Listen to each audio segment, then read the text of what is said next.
Ketua Umum Partai Solidaritas Indonesia Kaisang Pangarep tiba di Palembang pada Rabu 6 November 2024 pagi dan disambut calon gubernur Sumatera Selatan Herman Deru. Mereka kemudian sarapan bersama di kawasan 26 Ilir.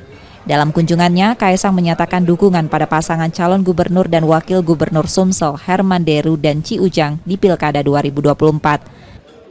Dukungan PSI untuk Pak Hadi gimana? Kita full support buat Pak Herman Deru dan Ci Ujang untuk bisa menang pilgub di Sumsel. Yuk. Kedatangan Kaisang ke Palembang juga terkait kegiatan partainya. Sebelumnya, Herman Deru telah mengunjungi kediaman Presiden RI ke-7 Joko Widodo di Solo, Jawa Tengah. Reski Oktora, Muklas Diferensial Kompas TV, Palembang, Sumatera Selatan.